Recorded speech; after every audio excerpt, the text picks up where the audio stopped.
Be B C Urdu کے programme سیربین میں ایک بار پھر خوش آمدید. میں ہوں عالیہ ناز کی. امریکہ کی طرف سے ساری دنیا میں لاکھوں لوگوں اور تمام پیغام رسانی کی جاسوسی کے خفیہ پروگرام کا انکشاف کرنے والے سی آئی اے کے سابق اہلکار ایڈورڈ سنوڈن نے انکشاف کیا ہے کہ برطانیہ نے پاکستان کے علم میں لائے بغیر وہاں بڑے پیمانے پر جاسوسی کی.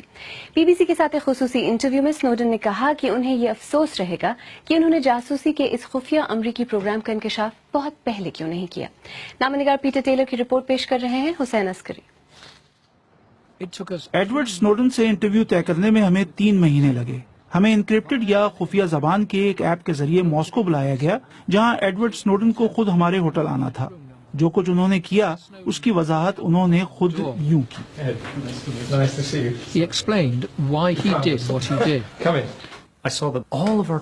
میں نے دیکھا کہ لوگوں کو بتائے بغیر بلا کسی جرم لوگوں کی تمام پیغام رسانی کی مستقل نگرانی کی جا رہی ہے اور یہ سب کچھ لوگوں کی مرضی اور اجازت کے بغیر ہو رہا ہے. برطانوی سراغ رساں ادارے GCHQ کی طرف سے لوگوں کے اسمارٹ موبائل فونز کی جاسوسی پر بھی سنوڈن کو تشویش تھی. اس صلاحیت کو کمپیوٹر نیٹ ورک ایکسپلائٹیشن کہا جاتا ہے. سنوڈن نے ہمیں GCHQ کے تحت چلنے والے خفیہ پروگرام کے بارے میں بھی بتایا جسے کارٹون کردار اسمرف کا نام دیا گیا ہے. ڈریم اسمرف کے ذریعے وہ جب چاہیں آپ کو بتائے بغیر آپ کا فون آف یا آن کر سکتے ہیں. میرا فون بند ہو تب بھی. اچھا یہ نوزی اسمرف کیا ہے؟ نوزی اسمرف فون کے مائک کو کنٹرول کرتا ہے. مثلا وہ جیب میں پڑے فون کے مائک کو آن کر کے آس پاس کی تمام گفتگو سن سکتے ہیں. اور یہ ٹریکر اسمرف کیا چیز ہے؟ یہ ایک ایسا پروگرام ہے جس کے ساتھ آپ کے فون کے ذریعے آپ کی نقل و حرکت کی بالکل درست نشاندہی کی جا سکتی ہے. سنوڈن نے ہمیں یہ بھی بتایا کہ کیسے GCHQ نے پاکستان میں بلا اجازت بڑے پیمانے پر مواصلاتی معلومات حاصل کی جس کا مقصد غالباً دہشت گردوں کی نشاندہی اور ان کا پیچھا کرنا تھا. اس برطانوی سرکاری ادارے نے پاکستان میں امریکی کمپنی سیسکو کے ڈیجیٹل جنکشن باکس تک رسائی حاصل کی. وہ پاکستان میں ٹیلی فون سروس دینے والی کمپنیوں کی اجازت کے بغیر ان کے سرورز کو کنٹرول کرتے ہیں.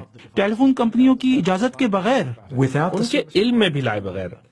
بظاہر یہ جاسوسی برطانوی حکومت کی اجازت سے کی گئی. GCHQ نے اس پر کوئی تبصرہ نہیں کیا اور صرف یہ کہا کہ اس کے تمام کام قانون کے دائرے میں رہ کر کیے جاتے ہیں.